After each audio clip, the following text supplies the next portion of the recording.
За, Oscar everyone. Өнөөдрийн бичлэгээр stacking хувьд харж байгаа энэ 7 хоногийн bias таттай болцъя.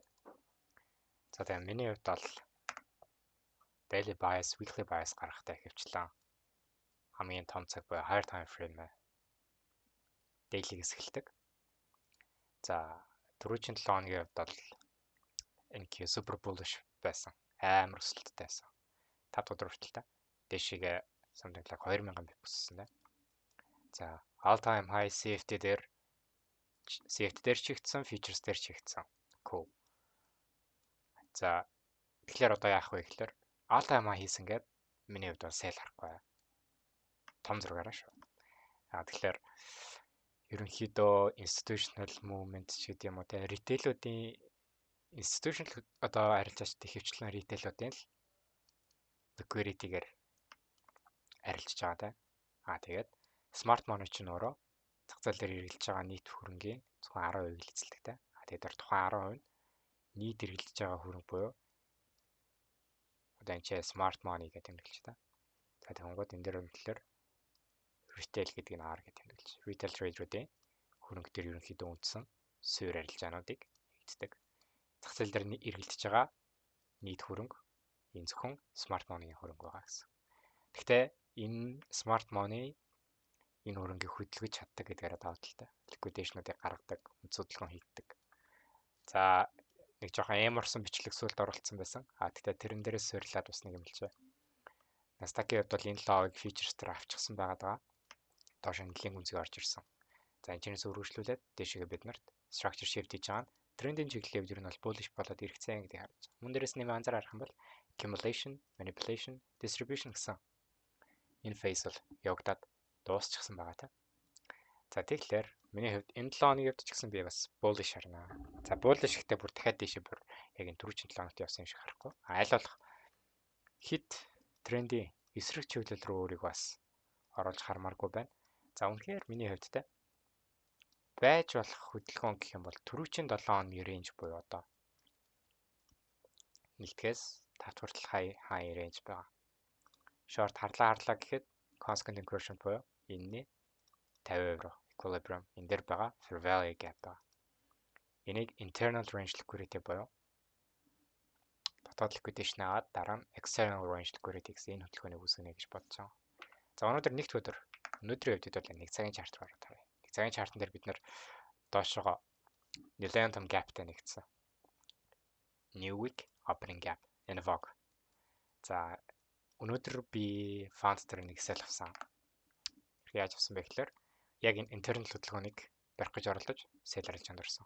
Тэрний яасан бэ гэхээр за нэг replay хийвэл арай л ойлгомжтой байх бах. За энэ дээр яаж арилжсан бэ гэхээр ерөнхийдөө higher time frame liquidation авсан. S&P 500 буюу S&P 500-ын энэ дээр SMT хийсэн. SMT хийгдсэний ардаас биднэрт юу үлдээсэн бэ гэхээр энд market structure shift буюу breakout structure хийж байгаа. Гэхдээ би энэ зүг бол нэг айхтар авч хэлэлцээгүй. Одоо энэний дараа гарч ирж байгаа нэг дожиг хяндлага энэ дэр бол нэг амар өсвөртэй bullish байна гэж авч хэлэлцэлгүйгээр lower resistance явах гэсэн үндслээр за энэ log-ыг нэвтэлж байгаа fair value юм чинь ханшинчнээс унах хэрэгтэй гэсэн үндслээр sell арилжаанд орсон. Хотлоо ярьж энэ дээрээс ороогүй ш. 45 хүлээсэн шүү guys. Sorry. Энэ шал хутлаа. Ингээд fair value gap хийгээд ингэж явж байгаа. Дэш enter liquidation авсан. Liquidation авж байгаа хөдөлгөөн нөрөө CB дотор байгаа sell side imbalance. За энэ чэнэс continuation хөдөлгөөн гэдгийг хараад энэ доор body хийж байгаа хөдөлгөөнийг хараад энэ дээр weak үлдээгээ дүүжээ хаагдсан ч гэсэн би low resistance bias явж жоохон доош байгаа юм чинь sell ороод үзье. Stop loss-ыг ингээд тавья. Тэгээд TP-гээд нэг хэрцэн 3-тай. Хаанд харж байсан бэ гэхээр энэ дээр байгаа breaker байгаад breaker-ийг ер нь бол баг бүтэн филснэ гэсэн зорилготой харж байсан гэсэн. За тэгээд таншны хөдөлгөөн явлаа. Дэшээ гарч ирсэн. Beach sell арилжаанд орсон. Stop loss ч тавьчихсан. Яг энэ дээр тавьдаг бас нэг энэхэн ч жоохон доор тавьчихсан. Тэгээд нэг хэрцэн 3 гэд нэг энэ хвцаараа Ингэсгээ TP харчихсан. Үргэлжлүүлээд шууд 2000 дотор sell. Тэгтээ яах вэ? Зүгээр. Нэг өдөр хөдөлгөөн байж болно да. За тэгээ яг одоогийн явагдаж байгаа хөдөлгөөнөөрөө жоохон заваа seek and destroy байдалтай да. Нэг лово аваад эргэж ирж хаяа аваад гэдэг юм уу. Гацсан байдалтай байгаа. Ер нь бол нэг өдөр ихэвчлэн ингэдэг. Нэг өдөр арилж яасан нэг буруу. За тэгвэл хоёр дахь өдөр яах вэ? Хоёр дахь өдөр 7 хоногийн хай эсвэл лов тогтох хамгийн боломжтой өдөр. Нэгдгийн хай лов дээрээс суурилж агаад өнөөдрийн хай лов яаж тогтох нь вэ? Тэн дээр суурилж агаад маргааш байсаа солих уу гэдэг дээр шийдэл гаргана. За нэгд өдрийн лов энд байгаа. Өнөөдрийн лов гэсэн үг. Маркет нэгдээ шууд доош унжирчсан лав. Энэ liquidation болох маш том магадaltaй. Тэр өнөөдрийн хувьд бол би бодохдоо PM session дээр бити энийг авчаасаа эсвэл одоо энийг бити авчаасаа тэгээ хоёр дахь өдрийн хөдөлгөөн дээр internal авч байгаа хөдөлгөөн external liquidity энийг хүлээж яана гэсэн үг. Тэгээд ерөнхийдөө 3 дахь 4 дахь 5 дахь дандаа bullish. Дандаа эдгээр low дээр нь байдна гэсэн зорилготой bullish. Яг хүчлэлээр харж байна. За тэгээд яг энэ smart money-гийн талаар сурахыг хүсэж байгаа хүмүүс байх юм бол би mentorship ямар ч хөтөлбөргүй Discord дээр одоо хүртэл явуулсаар байгаа. Явагдсаарч байгаа. За тэгээд серверийнхаа халтхан жишээ гаргаад ирээ. Сервер руу маань орох юм бол би Bybit-тэй хамтарсан байна.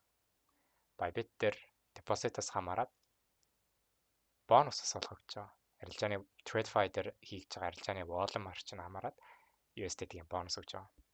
За энэ дээр байгаа линкээр Rhythm гэсэн нэртэй линк байгаа. Энэ линкээр дансаа нээж бүртгүүлээд цэнэглэлтэй хийснийхаа дараа UID баталгаажуулах хэсгээр өөрийнхөө UID-г бүртгэлээ UID-г оруулна. Энд дээрээс би UID-г чинь шалгаж аваад deposit орсон байвал окей. Одоо шилбэл info гэдэг байгаа залууд харагдаж байгаа. Bybit VIP гэсэн мэт энэ рол өгдөн. Энэ роллоор та яах юм? Сервер дотор байгаа их номын саналаа ороод mentorship-ийн орж байгаа хадгалагдж байгаа хилүүдийг үзэж болно. За mentorship-ийн өөрөө 1-р, 3-р, 5-р өдрүүдэд нь stage өрөөнд дотор явагдаж байгаа live-аар хадгалагдлаа. Их номын сан. Энэчнээс хичээлээ үзэж болно. Мөн 1-р, 3-р, 5-р өдрүүдэд mentorship-тэй өдрүүд дээр яг энэ дотроо private live trade хийж байгаа. Өнөөдрийн stop loss-ыг яг би live дээр сурагчтайхаа нүрэн дээр шууд ил тод оролтойгод сell авлаа гэдгийг харуулж байгаа.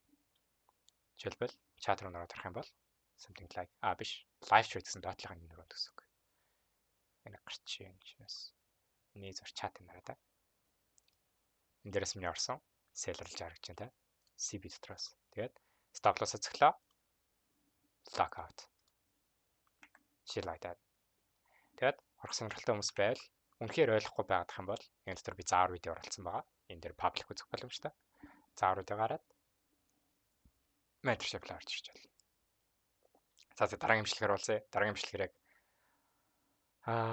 уг нь өнөөдрийн орсон оролтынхоо талаар ярилцсан гэж бодож байсан ч гэсэн өнөөдөртөө шууд ярьчлаа. Тэгээд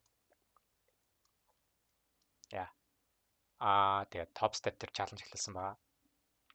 Top step X орлоо. Цааш нь 50,000-ын combine авсан. Таалын copy гэдэг ярилцж байгаа. Өнөөдөр ихний stop loss-аас згсэн. Энд харагдаж байна те.